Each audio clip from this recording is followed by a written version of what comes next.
నమస్తే, welcome to think Andhra. నేను మీ ప్రియాంకరావు.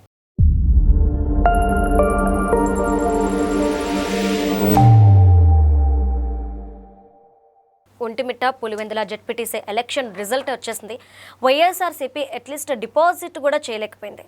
అయితే ఇక్కడ మనం కొన్ని విషయాలు గుర్తు చేసుకోవాలి. లాస్ట్ టైం ఎలక్షన్స్ జరిగినప్పుడు ఈవీఎం మిషన్స్ ద్వారా కూటమి ప్రభుత్వం గెలిచేసింది. ఈ ఈవీఎం మిషన్సే లేకపోతే కనుక గెలవలేదు అన్నారు. ఇప్పుడు బ్యాలెట్ ఓటింగ్ పెట్టారు. ఇప్పుడు కూడా సేమ్ రిజల్ట్, కూటమి గెలిచింది. ఇక్కడ వైఎస్ఆర్సీపీకి అప్పుడు ఎలా అయితే ప్రతిపక్ష పదవి కూడా రాలేదో ఇక్కడ కనీసం డిపాజిట్ కూడా రాలేకపోయింది. అంటే ఎలా చూడాలి? పులివెందుల ప్రజలు, రాయలసీమ ప్రజలు వైఎస్ఆర్సీపీ మీద ఎందుకంత కోపంగా ఉన్నారు? ఈ గెలుపుని ఎలా చూడాలి? దీని గురించి మాట్లాడడానికి మనతో పాటు ఉన్నారు టీడీపీ యాక్టివిస్ట్ మనోజ్ కుమార్. ఆయనతో మాట్లాడి మరిన్ని విషయాలు తెలుసుకుందాం. నమస్తే అండి. అంటే ఒక విధంగా చూసుకుంటే పులివెందుల్లో అంటే 30 ఏళ్ల చరిత్ర, 30 ఏళ్ళుగా ప్రత్యర్థి అనేవాళ్ళు లేకుండా గెలుస్తూ వస్తున్నారు జగన్మోహన్ రెడ్డి ఫ్యామిలీ నుండి. బట్ 30 ఏళ్ల తర్వాత ఎలక్షన్ జరగడం ఒక ఎత్తు, ఆ ఎలక్షన్లో టీడీపీ గెలవడం ఒక ఎత్తు. దగ్గర 6,000 పైచిలకు అంటే 685 ఓట్లు మాత్రమే వైఎస్ఆర్సీపీ రాబట్టుకుంది. అంటే ఎలా చూడాలి ఈ గెలుపుని, ఈ ఓటమిని? ఇప్పుడు వైఎస్ వివేకానంద రెడ్డి గారే ఉండుంటే అండి ఆ ఎలక్షన్ వేరేగా ఉండేది. ఆయన్ని చంపేసి ఆయన చావు మీద 5 సంవత్సరాలు అధికారంలో ఉండగా విపరీతమైన నాటకాలు ఆడి సొంత చెల్లెల్ని మోసం చేసి సునీతారెడ్డి గారికి న్యాయం చేయకుండా షర్మిలారెడ్డి గారిని బయట పంపించేసి తల్లి వెమ్మట లేకుండా అవినాష్ రెడ్డి ఒకడిని పెట్టుకొని రాజకీయం చేయాలనుకున్నాడు జగన్మోహన్ రెడ్డి. ఈ వైఎస్ వివేకానంద రెడ్డి గారి హత్య ఏదైతే ఉందో దాంట్లో పాపి అవినాష్ రెడ్డి అని అక్కడ జనాలు భావించారు. 30 సంవత్సరాల నుంచి అక్కడ జెడ్పీటీసీ ఎలక్షన్ జరగల. 30 సంవత్సరాల నుంచి ఎన్నిసార్లు ఎలక్షన్ జరిగినా అన్నిసార్లు ఎనానమస్ కదా. అలాంటిది 30 ఏళ్ల తర్వాత ఎలక్షన్ అక్కడ పెట్టారు అంటే దానికి కారణం మీరేమనుకుంటున్నారు? అంటే ఈ 1 ఇయర్లో బాబు గారు వచ్చిన తర్వాత ఏదైతే అభివృద్ధి సంక్షేమం దిశగా అడుగులు వేస్తున్నాడో దీనికి ప్రజలు మొగ్గు చూపుతున్నారు. నేనైతే అసలు ఈ ఎలక్షన్ జరగడానికి కారణం నారా లోకేష్ గారు అనుకుంటున్నాను. అదేంటి? కుప్పం కొడతా, పిఠాపురంలో పవన్ కళ్యాణ్ ఓడిస్తా, మంగళగిరిలో మళ్ళీ నారా లోకేష్ ఓడిస్తా, కుప్పంలో చంద్రబాబు నాయుడు కాదు భరత్ కోట్లేసి గెలిపించండి నేను మినిస్ట్రీ ఇస్తా అని మాట్లాడిన వ్యక్తి జగన్మోహన్ రెడ్డి. కుప్పన్న కొడతాను అనేవాడిని 151 మధ్యలో 5ను కొట్టేసి 11 ఇచ్చారు. ఇప్పుడు పులివెందుల మండలం, సొంత మండలం, ఆయన పుట్టి పెరిగిన ఊరే కాదు పులివెందుల, ఆయన సొంత మండలంలో జెడ్పీటీసీ ఎలక్షన్లో క్యాండిడేట్ని నిలబెట్టి అవతలకి డిపాజిట్ కూడా లేకుండా చేయడంలో లోకేష్ సఫలీకృతం అయ్యాడు త్రూ బీటెక్ రవి గారు.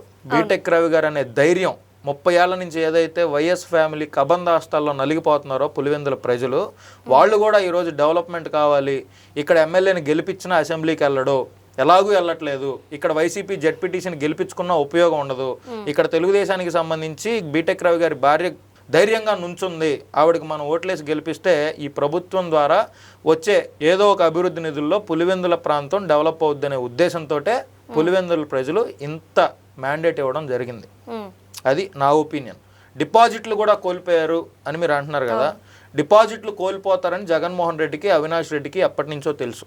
లేకపోతే సొంత మండలంలో కనీసం ఎలక్షన్ జరుగుతుంటే జెడ్పీటీసీ జగన్మోహన్ రెడ్డి గారు కనీసం క్యాంపెయినింగ్ ఒక రోజన్నా రావాలి కదా. అవినాష్ రెడ్డి ఎంపీగా నుంచున్న మనిషే ఎప్పుడు ఏ రోజు ఎవరింటికి వెళ్ళారు అక్కడ, ఊరికే ఒక లారీ మీద నుంచొని దండం పెట్టుకుంటూ వెళ్తే ఎలక్షన్ అయిపోద్ది. వాళ్ళు జనరల్ ఎలక్షన్లో చేసేది ఇదే, ఏ బై ఎలక్షన్ వచ్చినా జరిగేది ఇదే.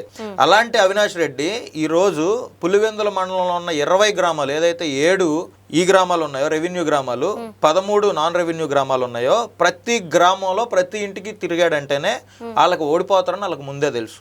నిన్న జగన్మోహన్ రెడ్డి ప్రెస్ మీట్ పెట్టి ఎన్ని మాటలు చంద్రబాబు నాయుడు గారి గురించి మాట్లాడాడో మీరు విన్నారు. అవినాష్ రెడ్డి చంద్రబాబు నాయుడు గురించి ఎన్ని మాటలు మాట్లాడారో మీరు విన్నారు. ఖచ్చితంగా ఈ ఎలక్షన్ ఓడిపోతారని వాళ్ళకి ముందే తెలుసు, డిపాజిట్లు కూడా రావని వాళ్ళకి తెలుసు. కాబట్టే వాళ్ళు ఇన్ని నాటకాలు ఆడి జనాలను ఏదో మభ్యపెట్టే ప్రయత్నం చేస్తున్నారు. మీకు ఒకటి చెప్తా, అసలు ఈ బై ఎలక్షన్ జరిగింది 2 ప్లేసుల్లో. ఒకటి పులివెందుల జెడ్పీటీసీ, 2 ఒంటిమిట్ట జెడ్పీటీసీ. ఈ 2 జెడ్పీటీసీల్లో మారెడ్డి లతారెడ్డి గారు గెలిచారు, ఇటుపక్క ముద్దు కృష్ణారెడ్డి గారు గెలిచారు ఒంటిమిట్టలో. ఆంధ్ర రాష్ట్రంలో 2019-24 మధ్యలో మొత్తం 941 జెడ్పీటీసీకి ఎలక్షన్ జరిగినాయి. 927 ప్లేసుల్లో వైఎస్ఆర్ కాంగ్రెస్ పార్టీ గెలిచింది. అంటే దీన్ని ఎలా చూడొచ్చు మీరు?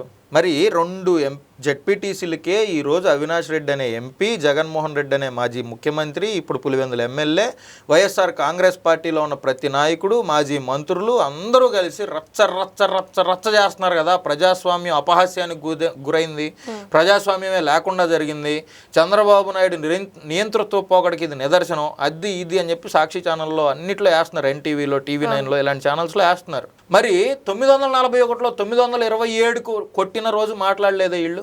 మాట్లాడాలి కదా. ఆ రోజు ప్రజాస్వామ్యం ఉంటే ఈ రోజు ప్రజాస్వామ్యం ఉండేది కదా. అది నా ఉద్దేశం. మరి 10,000కు పైగా ఎంపీటీసీ ఎలక్షన్స్ జరిగినాయి. 9,500కు పైగా వైఎస్ఆర్ కాంగ్రెస్ పార్టీ గెలిచింది. 90% సీట్స్ వైఎస్ఆర్ కాంగ్రెస్ పార్టీ గెలిచింది.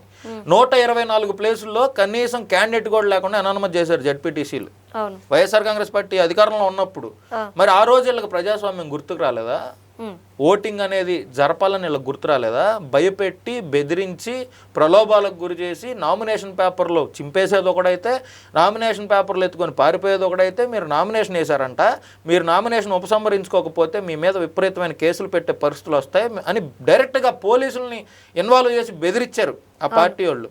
ఈ రోజు 2 ఎలక్షన్లకు పరుపులు తడుపుకుంటున్నారంటే బీటెక్ రావు గారు, నారా లోకేష్ గారు కారణం అని నా ఫీలింగ్. వాళ్ళిద్దరి వల్లే ఈ రోజు ఉప ఎన్నిక జరిగింది, గెలిచారు అంటే 100%. కానీ మరి జగన్మోహన్ రెడ్డి గారు కావచ్చు, లేదంటే ఆ టీం కావచ్చు, ఒక మాట అంటున్నారు, అప్పుడేమో ఈవీఎం మిషన్లు పెట్టేసి మేనేజ్ చేసేసారు చంద్రబాబు నాయుడు గారు, అందుకే గెలిచేశారని. ఈవీఎంలని అసలు జగన్మోహన్ రెడ్డి పార్టీ వాళ్ళు మాట్లాడటమే తప్పండి. ఎందుకంటే 151 సీట్లు వచ్చినాయి ఎప్పుడు 2019 ఎలక్షన్స్లో.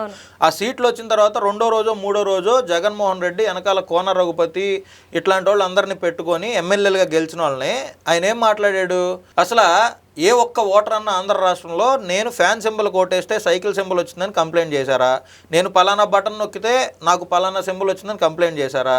ఎవరన్నా ఓటు హక్కు వినియోగించుకోలేదు, నన్ను వినియోగించుకొని ఇవ్వలేదని చెప్పి ఎవరన్నా కంప్లైంట్ చేశారా? ఈవీఎంల మీద మీరు మాట్లాడొద్దు, ఈవీఎంలు కాదు, ఇది నిజమైన ప్రజాస్వామ్య ఎన్నిక జరిగిందని జగన్మోహన్ రెడ్డి సాక్షాత్గా మాట్లాడాడు కదా. ఈరోజు ఈవీఎంలని జగన్మోహన్ రెడ్డి గారు ఎక్కడన్నా మాట్లాడటం మీరన్నారా? నేనైతే వినలా. జగన్మోహన్ రెడ్డికి సంబంధించిన పేటీఎం గ్యాంగ్ ఏదైతే ఉందో సోషల్ మీడియాలో జగన్మోహన్ రెడ్డికి డబ్బులు తీసుకొని సపోర్ట్ చేసే గ్యాంగ్స్ కేవలం వీళ్ళే ఈవీఎంలు అంటున్నారు. నిజంగా ఈవీఎంలు మ్యానిపులేట్ జరిగితే నరేంద్ర మోడీకి 100 సీట్లు ఎందుకు తగ్గుతాయండి? నిజంగా ఈవీఎంల మ్యానిపులేషన్ జరిగితే ఒక నరేంద్ర మోడీ అనే ప్రధానమంత్రి క్యాండిడేట్, చంద్రబాబు నాయుడు గారు, నితీష్ కుమార్ గారు వీళ్ళిద్దరు సపోర్ట్ తోటి గవర్నమెంట్ ఫామ్ చేయాల్సిన పని లేదు కదా ఆయనకి. అసలు ఈవీఎంల మేనేజ్మెంటే చేయాలనుకుంటే అసలు అవినాష్ రెడ్డిని ఎందుకు గెలిపిస్తారు? వైఎస్ జగన్మోహన్ రెడ్డిని ఎందుకు గెలిపిస్తారు? ఈ 164లో చేసిన వాళ్ళకి 11 ఏమైనా ఎక్కువైనాయా కదా? వైఎస్ జగన్మోహన్ రెడ్డి అవలంబించినటువంటి తీరు ఏదైతే 5 సంవత్సరాల అధికారంలో ఉండి రాష్ట్రాన్ని ఏ విధంగా బుగ్గిపాలు చేశాడనేది సామాన్య ప్రజల దగ్గర నుంచి విజ్ఞానవంతుల దాకా ప్రతి ఒక్కరు రిలీజ్ అయ్యారు. విజ్ఞానవంతులు రిలీజ్ అయ్యారని ఎందుకు చెప్తున్నానంటే, నేను జగన్మోహన్ రెడ్డి అధికారంలో ఉండగానే గ్రాడ్యుయేట్ ఎమ్మెల్సీ ఎలక్షన్స్ జరిగినాయి. ఉత్తరాంధ్ర, తూర్పు రాయలసీమ, పశ్చిమ రాయలసీమ ఈ 3 క్యాండిడేట్లు తెలుగుదేశం పార్టీ పెట్టింది. నౌపాటి చిరంజీవిరావు గారు అక్కడ గెలిచాడు, కంచర్ల శ్రీకాంత్ గారు ఇక్కడ గెలిచారు, భూమిరెడ్డి రాంభూపాల్ రెడ్డి గారు అక్కడ గెలిచారు. ఈ 3 రిజల్ట్స్ తోటే వైఎస్ఆర్ కాంగ్రెస్ పార్టీ పని అయిపోయింది అని ఆ రోజే జనాలు ఫిక్స్ అయ్యారు. కానీ సజ్జల రామకృష్ణారెడ్డి బయటకు వచ్చి ఏమన్నాడు? మా ఓటర్లు వేరే ఉన్నారు అన్నాడు. మరి ఇప్పుడు మీ ఓటర్లేగా ఉంది పులివెందుల్లో. సరే, మేము బయట నుంచి ఎక్కడ తీసుకురాలేదు కదా, మీ ఓటర్లే, మీ పులివెందుల్లో 20 గ్రామాల జనాలే కదా ఉంది. ఎలక్షన్ జరిగేటప్పుడు బూత్ ఏజెంట్లు ఉన్నారుగా వైసీపీకి. ఎవరన్నా బయట నుంచి వస్తే వాళ్ళు ఏమండి ఇది మా ఊరు కాదండి, ఎక్కడి నుంచో వచ్చాడు, అసలు ఈయనకి ఓటు లేదండి మా ఊళ్ళో అని చెప్పి కన్సర్న్ రైజ్ చేస్తారుగా ఎలక్షన్ ఆఫీసర్కి. మరి ఏం జరగలేదు కదా. రెగ్గింగ్ జరిగింది, బూతులు ఉన్న మహిళల మీద దాడులు చేశారు టీడీపీ వాళ్ళని చెప్పేసి 2 జెడ్పీటీసీల్లో ఎలక్షన్ జరిగితేనే రిగ్గింగు ప్రజాస్వామ్యం అని మాట్లాడుతున్న ఈ వైసీపీ వాళ్ళు 941 ప్లేసుల్లో ఎలక్షన్ జరిగితే 927 ప్లేసుల్లో రిగ్గింగ్ చేశారు. వాస్తవంగా వాళ్ళకి ఉన్న అలవాట్లని పక్కనోడికి ఆపాదించడం అలవాటు. వాళ్ళకి రిగ్గింగ్ చేయడం వాళ్ళ చరిత్ర. భయపెట్టడం, బెదిరించడం, నామినేషన్ పేపర్లు చింపేయటం, నామినేషన్ లేకుండా పేపర్లు లాక్కొని వెళ్ళిపోవటం, ఇదంతా వాళ్ళు చేసిన పనులు.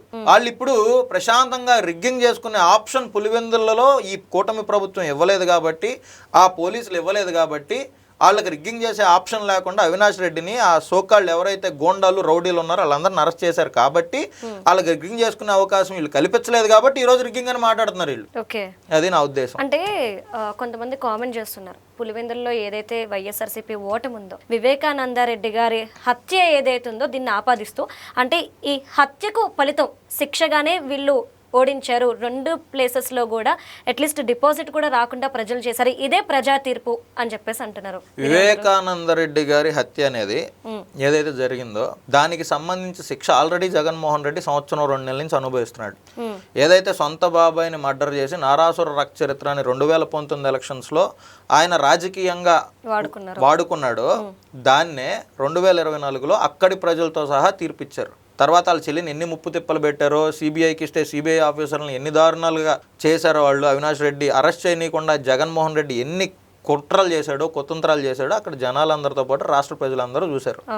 ఓకే, నేను కర్ణుడితో కూడా పోల్చదలుచుకోవట్లే జగన్మోహన్ రెడ్డిని. కర్ణుడి చావుకి కోటి కారణాలు అని ఉంటాయి కదా, కర్ణుడు మహానుభావుడు జగన్మోహన్ రెడ్డితో పోలిస్తే.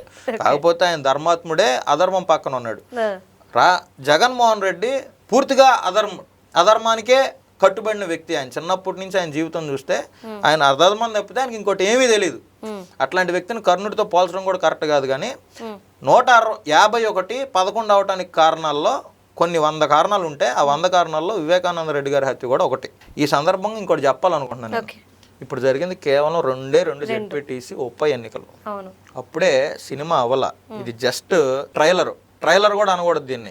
పోస్టర్ రిలీజ్ చేస్తారు చూసారా మీరు సినిమాకి ముందు, ఆ పోస్టరే ఇది. రేపు రానున్న 7-8 నెలల్లో ఆంధ్ర రాష్ట్ర వ్యాప్తంగా స్థానిక సంస్థల ఎన్నికలు జరుగుతాయి.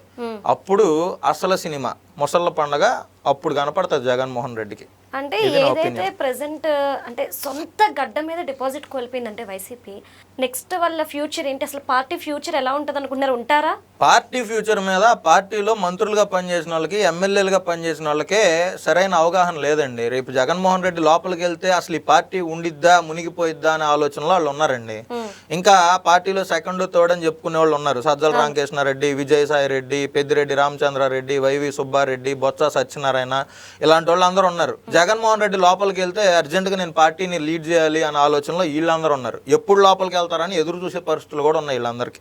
అది అసలు ఆ పార్టీ ఉండిద్దో ఊడిద్దో మనకి ఫ్యూచర్లో తెలియాలి తప్పితే మనం ఇప్పుడు ప్రెడిక్ట్ చేయలేం. ఆ జగన్మోహన్ రెడ్డి కానీ 5 సంవత్సరాల లోపలికి వెళ్ళకపోతే 31 క్రిమినల్ కేసులతో 43,000 కోట్ల రూపాయల అవినీతి కేసులు ఏదైతే జగన్మోహన్ రెడ్డి ఉన్నాడో వాటిలో 5 సంవత్సరాల అధికారంలో ఉండగా ఆంధ్ర రాష్ట్రాన్ని కొల్లగొట్టి సహజ వనరులని, మానవ వనరులన్నింటినీ దోచుకొని లిక్కర్ లాంటి స్కాములు చేసి ఎన్నో లక్షల కోట్ల రూపాయలు దోచుకున్నారని జనాలందరూ ఆల్రెడీ ఫిక్స్ అయిపోయారు. మరి ఇట్లాంటి జగన్మోహన్ రెడ్డి అనే వ్యక్తిని ఇంకా బయటే ఉంచితే ఏం జరిగిద్దో, జనాలు అసలు న్యాయ వ్యవస్థ మీద నమ్మకాన్ని కోల్పోతారనే అనుమానం కూడా నాకైతే ఉంది. Okay, right. Thank you so much. నమస్తే.